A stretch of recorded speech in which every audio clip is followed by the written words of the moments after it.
qu'il vient dans notre vie et que souvent sa volonté est perturbatrice. Et quand elle est dérangeante, parfois elle semble destructrice. Et vous vous demandez, oh mon Dieu, est-ce que tu es en train de me tuer ? Alors qu'en fait, Dieu vous prépare à quelque chose de plus grand que vous et plus fort que vous. Et il faudra peut-être des années afin que vos questions trouvent une réponse et que vous commenciez à comprendre pourquoi vous avez dû traverser ce que vous avez dû traverser pour arriver là où vous devez arriver.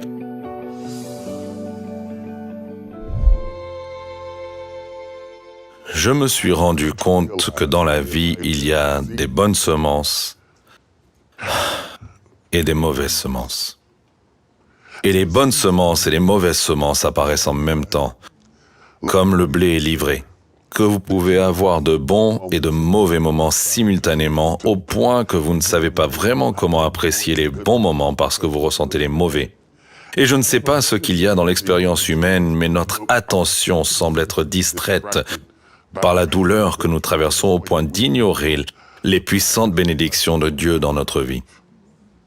Vous faites défiler tous les bons commentaires sur vos réseaux sociaux et vous trouvez ce mauvais commentaire sur lequel vous vous concentrez. Je suis un pasteur, un auteur, un évangéliste. J'ai inspiré des millions de personnes dans le monde entier. Mais je suis tout aussi susceptible que n'importe qui d'autre à la souffrance de la vie. Personne n'a de laisser-passer, personne n'a d'exemption. J'ai découvert que mon expérience authentique exige que je fasse plus que de la théologie, plus que de commentaires, plus que de la rhétorique, plus que des analogies et plus que de l'art. Qu'elle doit venir d'un endroit plus profond. Qu'elle doit venir d'un endroit qui saigne. Jésus raconte une parabole sur le blé livré. Et la chose la plus étonnante à propos du blé et de l'ivraie, c'est qu'ils ont grandi ensemble simultanément. Il n'y a pas une personne dans cette salle qui ne puisse avoir le blé et l'ivraie coexister en même temps.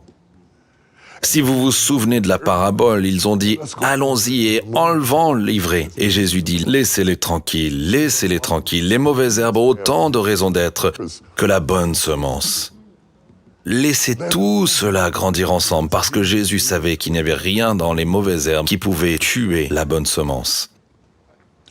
Et vous devez savoir qu'il n'y a rien dans les mauvaises herbes qui puisse tuer les bonnes semences, même si elles sont menaçantes et même si elles sont écrasantes, et que parfois les mauvaises herbes sont si hautes que vous ne pouvez même pas voir votre propre jardin.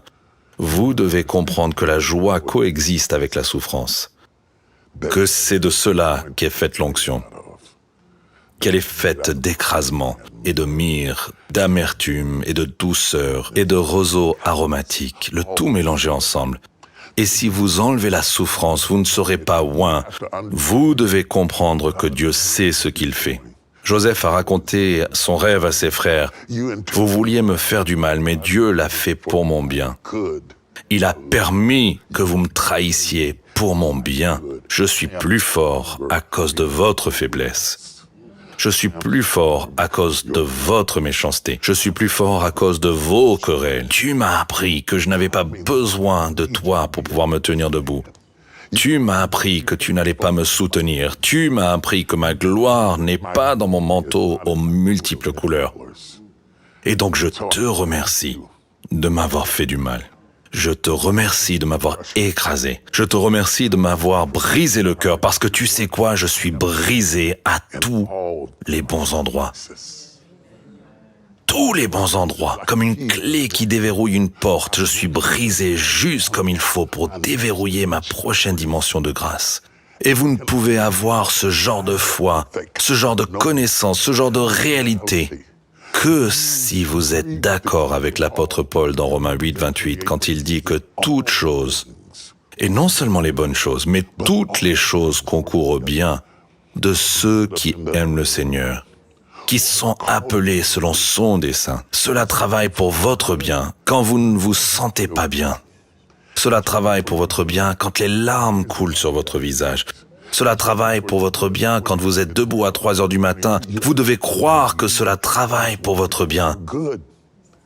Vous devez comprendre qu'un fabricant de pain pétrit toujours la pâte. Et c'est en la pétrissant qu'elle lève, en la pressant qu'elle monte.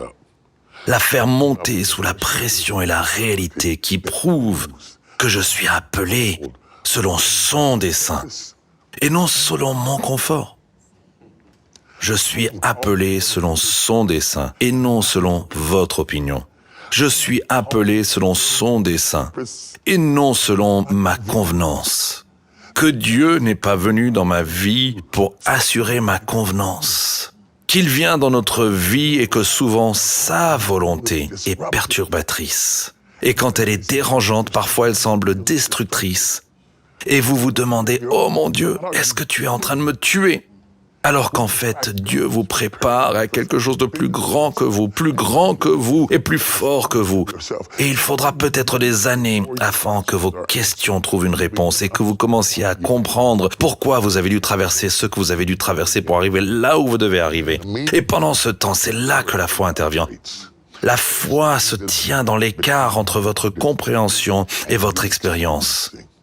Vous vous accrochez de toute votre force et vous le croyez dans la tempête, l'ouragan et le tsunami de la vie. Et certains sur des bateaux et d'autres sur des morceaux brisés ont réussi à atteindre l'autre rive en toute sécurité.